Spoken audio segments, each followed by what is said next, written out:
Hello viewers, আশা করি আপনারা সবাই ভালোই আছেন।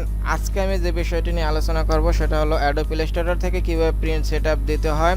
তো অ্যাডোব ইলাস্ট্রেটরে প্রিন্ট সেটআপ দেওয়াটা অন্যান্য বিষয়গুলোর থেকে একটু জটিল।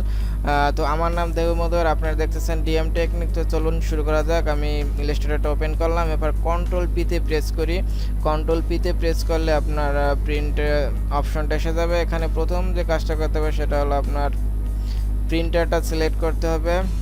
তো আমি প্রিন্টারটা সিলেক্ট করি। এরপর এখানে আপনার আছে কপি, ওখানে যে কয় কপি চাই সে কয় কপি দিলেই হবে, সে কয়টা প্রিন্ট হবে।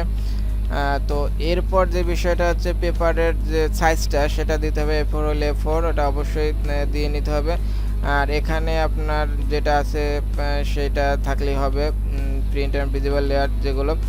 এরপর এখানে অবশ্যই ফিট টু দিতে হবে। এরপর সেট আপ, এখানে কন্টিনিউ। আবার প্রিফারেন্সে যাই, ইলাস্ট্রেটর এরকম দুই জায়গা সেটআপ দিতে হয় আর কি।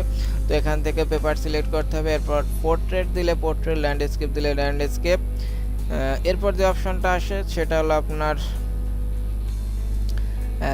পেজের যে টাইপটা আর কি, কী ধরনের পেজ দেবো। তো সেটা আমি ফটো পেপার হলে অবশ্যই গ্লোসি, আর নর্মাল পেপার হলে প্লেন পেপার। আর গ্লোসি দিলে অবশ্যই আপনার হাই দিতে হবে, আর প্লেন দিলে হাই বা যেটা খুশি দেওয়া যায়। ওখানে কালার দিলে কালার, গ্রে স্কেল দিলে গ্রে স্কেল।